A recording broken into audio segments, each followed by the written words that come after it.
Are you sick and tired of nagging at your children? Watch on to find out how you can get your kids to cooperate without nagging.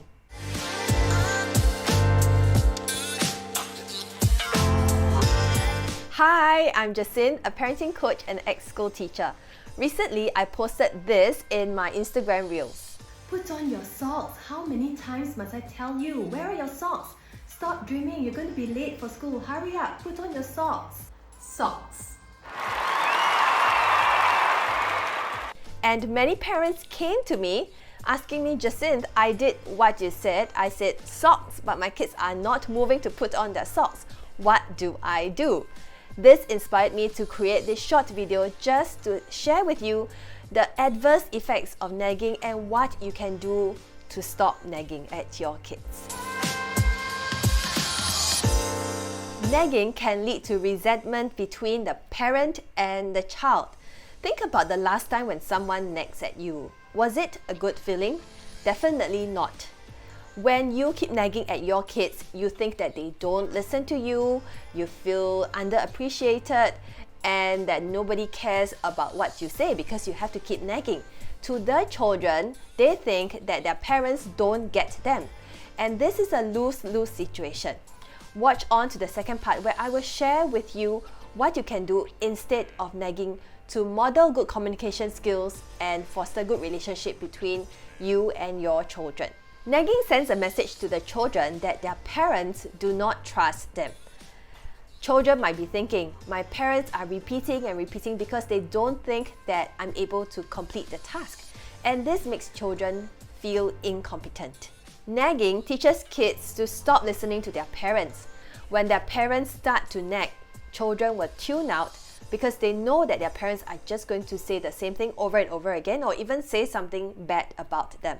And of course, nobody likes to listen to someone saying bad things about them and they just stop listening.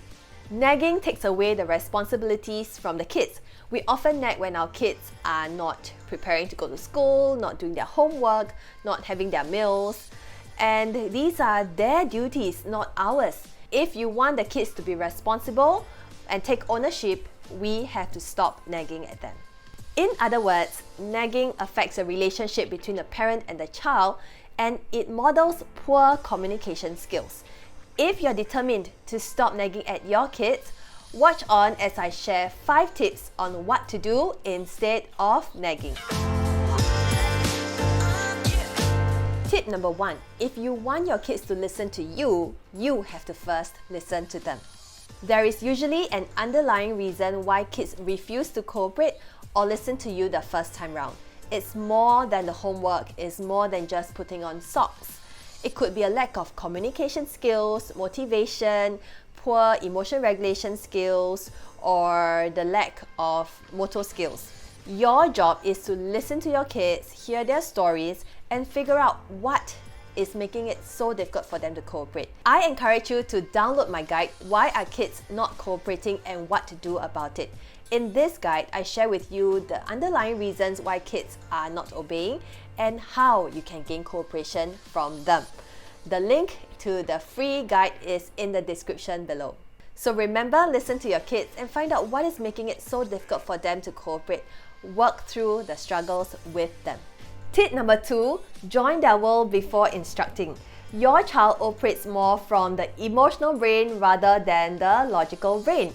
So your child is not able to understand that time is running out and they have to chew their sandwich at double the speed. What you can do is to join their world.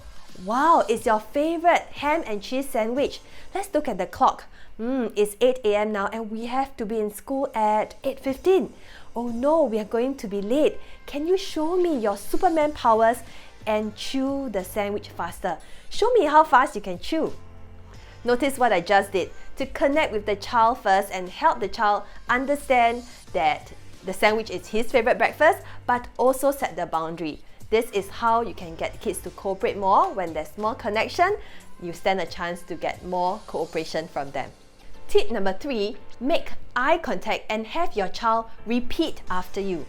Don't nag at a distance. If dinner is ready, you want to make sure that you move from the kitchen to where your kids are and give them the instructions.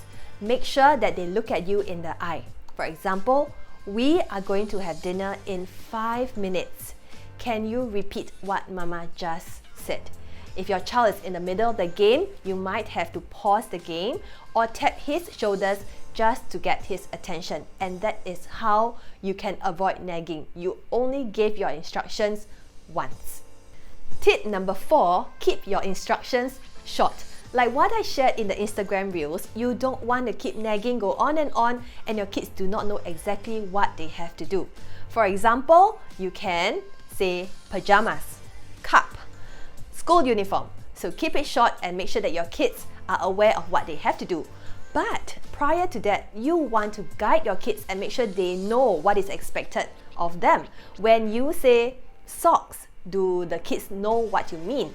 I made time to teach my kids how to put on their socks, where to look for the socks, or even teach them how to put the cup or their plates back to the sink exactly where I want it to be. You have to guide your kids beforehand and give them lots of opportunities to practice. They are bound to make mistakes, but all these little mistakes are building blocks to help them learn to become more independent and responsible in the future. So prior to giving those short instructions, you want to make sure that you go through the entire process with them, guide them through, support and encourage them. Tip number 5, use visual charts and lists to set your children up for success. If you can understand that kids are still kids and they are bound to make mistakes, having these charts can help them feel confident that even if they make a mistake, they know how else to get back up and know what is the step that they need to do. For example, this morning routine chart, the kids know exactly what to do to get from the start to the finishing line, and that is how they prepare for school. You can download this visual routine chart from my website. I've added this in the link below, or you can watch my bedtime routine video and I will show you how you can also use a visual chart to help your kids know how to get ready for bedtime. This is the checklist that my son has to go through every day as he prepares for school. There is no need for me to nag at him, to pack his pocket money, to prepare his books or pack his lunchbox into his bag because they are all written right here. And when the kids have this list, even if they forget, they can always refer to it. And that is how they build confidence and feel that they are competent. So there you have it. 5 tips to help you stop nagging, and they are: tip number 1, if you want your kids to listen to you, you have to listen to them first. Tip number 2, join their world before instructing.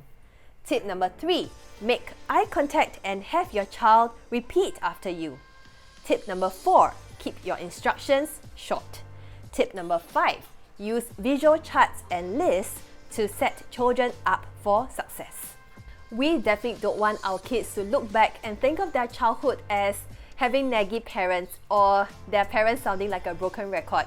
So be very intentional with how you speak to your kids and what do you say to your kids, and do not nag at your kids because nobody likes to be nagged at. When you nag, you're teaching your kids not to listen to you the first time round because they know that you are going to repeat it anyway. So work on your communication skills, which will bring about better connection and eventually more cooperation from the kids. Thank you for watching to the end of this video. I appreciate you being here. If you like the video, please click like and subscribe to my channel and turn on the notification bell so that you'll be alerted when more videos are uploaded. And I truly hope that these resources can help you parent with calmness and confidence. Feel free to share this with your friends and other family members, and I'll chat with you again. See you soon. Bye.